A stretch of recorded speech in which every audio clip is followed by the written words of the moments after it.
Okay, so you're live. And I have my coffee from the brew here in Tyrone, Pennsylvania. A really cool little coffee shop right down the street. Angie brews her own coffee because I supply her with the coffee so she can save money. We really like that here. But I'm cheap. Okay, so in all seriousness, so we talked a couple weeks ago about some of the things that are going on that we did in the first half of the year. So you went to RSA, we went to iSigma, you did a presentation for Pennsylvania Association of Community Bankers.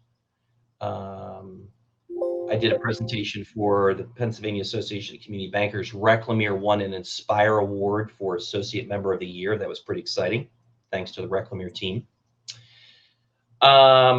And now we're getting ready to go to Colorado for our Evolve peer group meeting and hang out with all the goobers.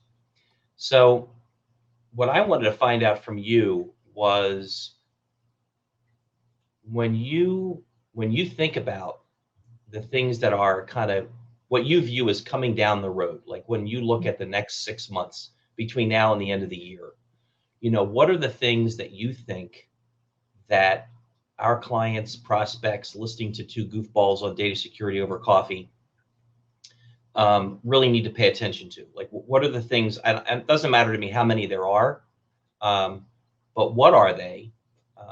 Why are they important for people to pay attention to them? And then what can they do about it if they're like, I'm really kind of confused, I'm not sure what to do next, blah, blah, blah. And then if you remind me toward the end, I will tell you something that one of our customers told us over lunch this week that was, I thought, pretty cool. Okay, cool. Those noises in the background were your dog moving from my chair to the floor, flopping her head around. Okay, you want me to move the dog? She's nice and comfy now. So Lacey's comfort is always my highest priority when she's in my office. That's why she likes to come up here. That's good. In all seriousness, there are, I think the second half of the year for us will be focused on more of the same. I mean, it sounds boring, but it's more of the same. What do you mean? It's driving more efficiency and our team's efficiency, hopefully make their jobs more enjoyable by having the very best tool sets, the very best things to get their work accomplished, and really focusing on our SOC 2 renewal, which will be coming up. Okay. And that's super important because we just got our cyber liability renewal notice, and it was the first time I can remember in the history of this business where an insurance premium went down.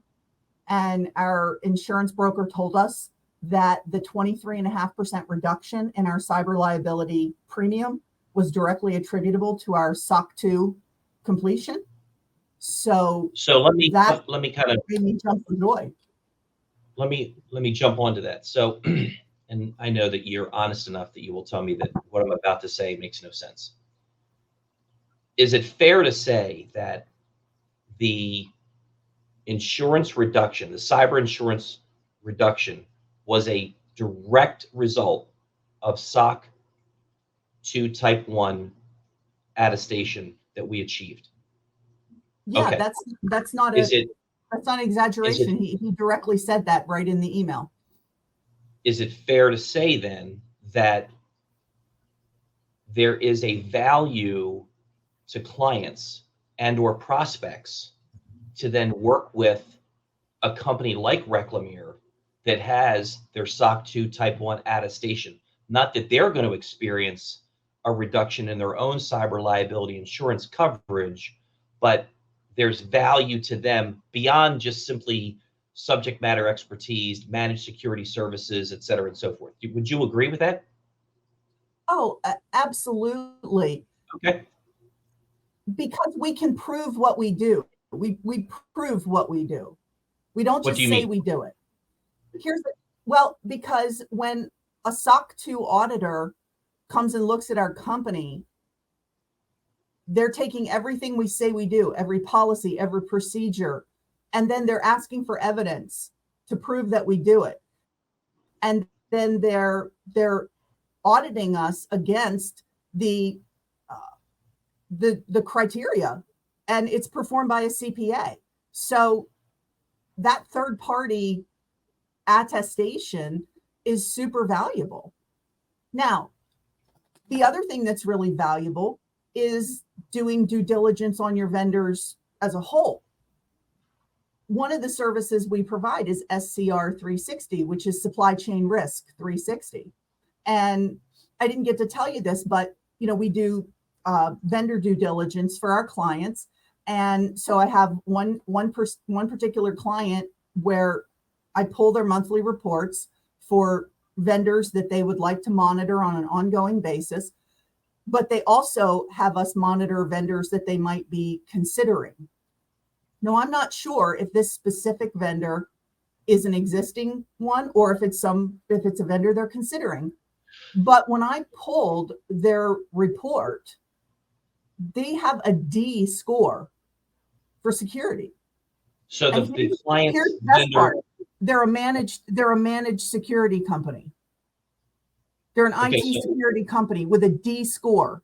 Okay, so let rewind the tape. So we have a client, not a prospect, but a client. Okay. Right.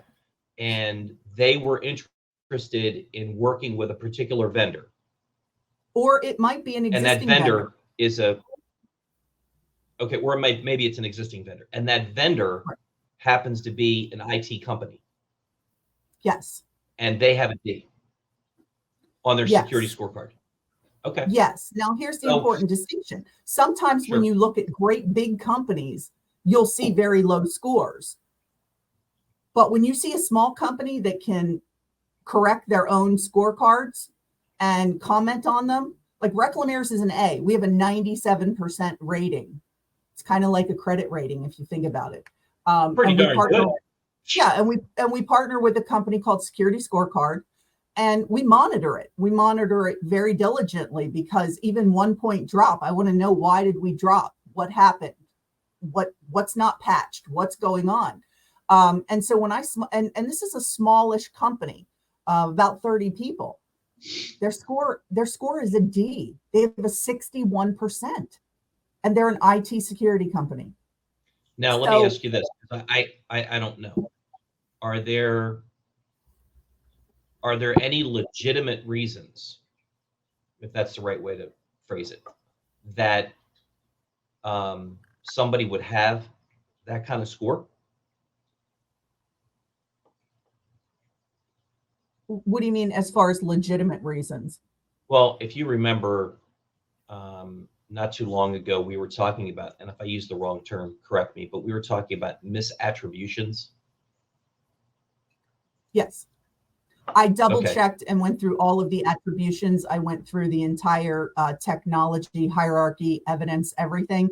There are no misattributions on this. Okay. It is 100% accurate of what of the IPs and domains that they're reviewing, and they're abysmal. And they have a data center. Wow. Yeah. Okay. See? So now, as we continue to go, into this year, so you've got third-party vendor risk. Mm-hmm. We had an issue not too long ago with a current client where they had a compromise because somebody clicked on an email and then filled out a form, and their account was compromised. And so I think that speaks to security awareness training, don't you think?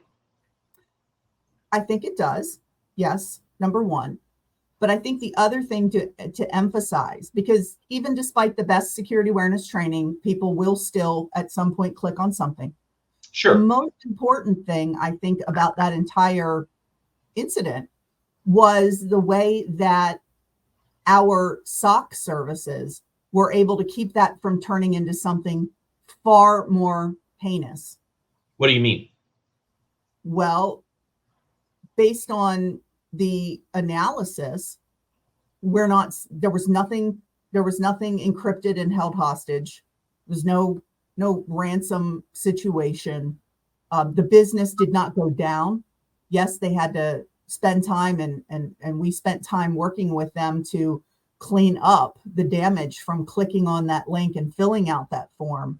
But nothing else was allowed to happen throughout the organization because they had systems in place and we were monitoring with our SOC to be able to make sure that none of those other malicious things happened. So if somebody chooses to send their password out in a form or some other highly sensitive piece of information, we can't necessarily stop that from going out, but then the damage of whatever the bad guys can do with that information and being able to then try to move laterally within the organization, that was all completely shut down. So really the lesson of this is it could have been far, far, far worse. So you said when we first started today that a lot of the things that we would be talking about is just kind of stuff we've been talking about, and maybe it sounds boring. And I'm wondering if you would agree that the reason why we talk about these things is because although many organizations have matured their overall InfoSec posture, and people are not kicking the tires anymore around pricing and agreements, I think there's still a lot of runway left for people to improve. And we perform security risk analysis for a number of clients across all kinds of markets. And we have one client that has really done a great job in regard to maturing, but they still have room for improvement. And so the point that I'm trying to get to, and I'm wondering if you have the same opinion, and that is, it seems to me like we can safely say this is really an ongoing journey. Like, you are not going to check a box and ever be done. You may have, better staff, or you may have better training, or you may have, less attacks or what have you. But I'm wondering if you would agree that like this is literally, this is something that's just going to continue to go on. Like, AI isn't going to make it go away. Machine learning isn't going to make it go away. I mean, people's need to be vigilant is always going to be there. And I'm wondering, because you're more of a practitioner than I am, like, how do you feel about that?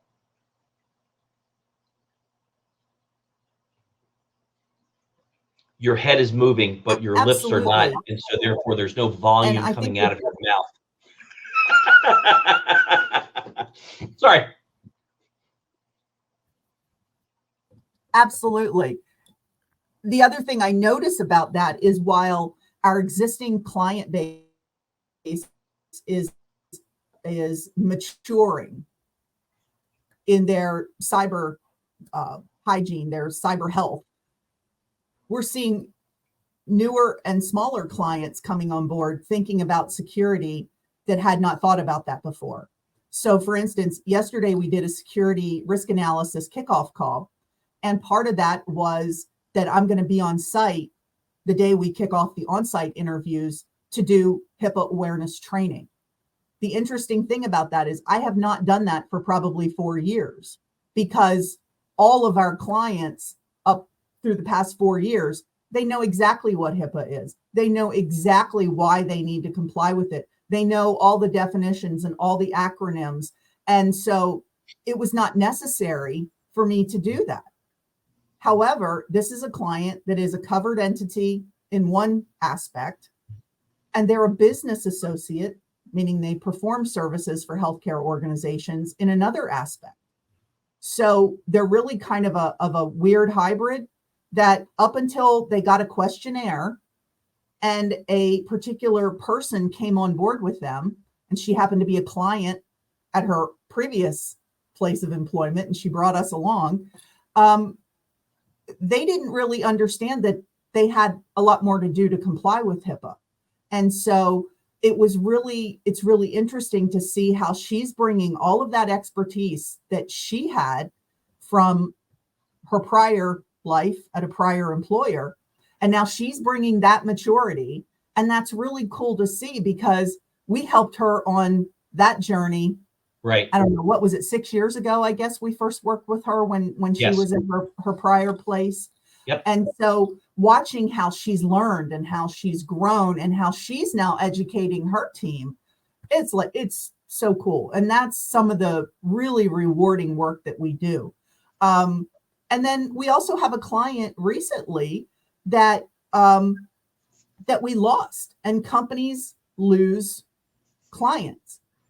We lost one part of their business because they're practicing a best practice where, as they've grown, now they want to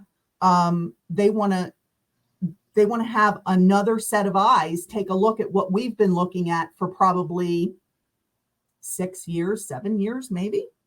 Okay. So I'm super sad that we're not renewing that piece of business. We're still helping them in other areas. But the fact of the matter is that we help them get to where they are. And they've been one of the most rewarding clients we've worked with, because I can't think of many things that we've recommended to them that they have not gone ahead and done. And they're massive. I mean, tens of thousands of employees. And so Reclamere specifically works with the SMB space. And this is a client that's right on that threshold of moving from very large medium into enterprise. And well, so I think the reality is that it's a good thing for people to go out and get a second set of eyes. Mm-hmm. You know, what I say to people when we have those conversations is it's no longer enough to say to somebody, listen, you got to compare apples to apples or oranges to oranges or pineapples to pineapples. But I think you have to really do a deep dive into credentialing and expertise and experience, because I think you would agree, without being overly negative, that we have in the security space today, we have some folks that believe that they can just simply hang out a shingle and become a security expert. And so, I mean, very similar. You make fun of me because I'm on Reddit all the time. But one of the ads on Reddit is for IT companies to become cybersecurity experts. And it's all you have to do is buy this software, and your IT company is now cybersecurity experts. Yeah. I mean, it's taken us 23 years to get to this point of expertise, to get this depth on our bench of expertise. We have guys and folks that work in this company that, I mean, I haven't calculated it recently, but we're close to 100 years of combined experience, maybe more, with some really large organizations, some really highly regulated organizations, and they bring that security expertise to our bench to then take in to these clients. It takes a long time to accumulate that. And, the biggest lament I see about cybersecurity jobs is there are no entry-level jobs. There's a reason for that, because it takes a long time to understand what you're looking at when you're working in cybersecurity. So sure, and I it's think unfortunate because it makes it hard to grow the profession. It does, but I think that when I think of folks that we have met in the past, one being Wayne Selk from CompTIA, and the work that they're doing to try to really formalize the cybersecurity. And I'm not talking about the framework. I'm simply talking about the profession itself, because it is far more than, hey, listen, I've got some engineers and I've got some tools and I can do whatever. So I guess what I wanted to ask you in kind of closing is, if there was one thing that you would strongly encourage people to do that are in whatever market, it doesn't matter, but you would encourage them to do between now and December 31st, what would it be? Take advantage of our no-cost cyber resiliency assessment. You read it right off the banner really well. I'm so proud of you. No, you're right. You're right. And unfortunately, I think what happens is people say, "Oh my gosh, if I complete this form, I'm going to get hounded to death. It's going to be a horrible experience." And considering that I'm the principal-led sales guy that drives DSC business, I can simply tell the bazillion people out on LinkedIn and Facebook, that's not what we do. Now, you don't have to believe us. That's fine. But at the end of the day, if you want our help, we'll help you. If you don't want our help, that's okay too. But don't just simply cruise through 23 going, everything's fine, because it's not. We know that things are getting more and more complicated with ChatGPT, AI, whatever you want to call this thing, right? And it's not going to get any easier. And oh, by the way, we also know that the resources, when you think you're going to go hire your own cyber professional, that ain't happening either, because of either the cost or the folks that are out there that are really considered to be candidates. So, yeah, I mean, if they take advantage of it, the worst that's going to happen is you're going to try to take them to lunch to review our findings. And if they're not a good fit, you and I subscribe to the next school of sales, and I use next in air quotes.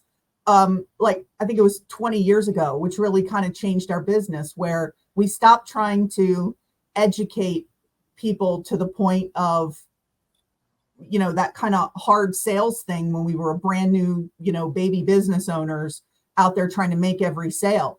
If somebody's not interested, next, we move on.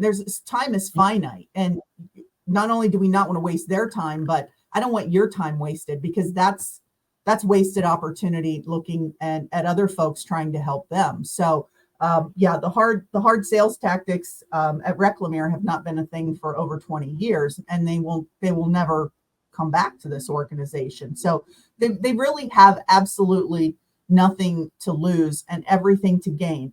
And if cyber liability coverage is on their mind, this is a great way to kind of see where they stand to get ready for that.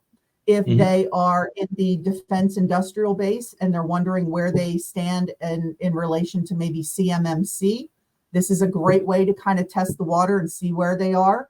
Also, if they are in any kind of industry that serves highly regulated industries, they should expect that their clients are going to start asking them to prove that they have good cyber security practices, and they can prove it. So if you've never taken a look under the hood, now's the time. And this is a really easy, no cost way to just take your temperature and see kind of how do we look? How do we fare? So I had lunch this week with a customer of ours, and I was just really curious to find out from them, what's the biggest challenge that they face, and not really pertaining to information security, but just in business in general. And it's interesting because I have, since the beginning of the year, I've asked probably now more than 24 customers and prospects the same thing. And the same answer comes back, which is, it's really difficult to get people to respond to me. And I said to them, like, what are you talking about? Whether it's looking for a quote, looking for pricing, looking for an answer to a question, a follow-up, whatever it may be, literally to the point where you could tell that this person was like visually angry that they had to reach out to somebody because they're trying to spend money with them. And, I think what happens is it goes back to some of the fundamentals of sales and business, where people are just dropping the ball. People don't reach out and they don't follow up. And, often we talk about what differentiates Reclamere. And, their response at lunch this week and then throughout this year, when I've asked, what's the differentiation? Because we learned about, oh my gosh, you got to have what's your value add and what's your differentiation, blah, blah. And consistently people say, your team follows up almost instantly. And whether it's somebody completes a form online, or somebody has a question, or, we can't resolve something, whatever it may be, and it's done in a timely fashion. I think that, that's going to continue to be one of our best strengths, and I think the value add that people are looking for. We're never going to be the cheapest. We're also not the most expensive.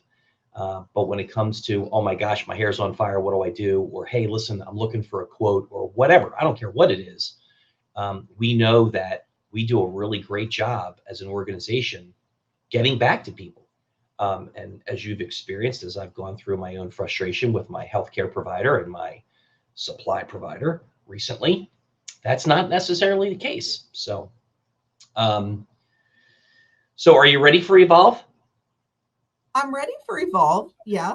Okay. I'm ready for Evolve. I'm also excited because, being part of the Evolve peer group, we, submit our financials, and then we get a big report back that compares us to our peers.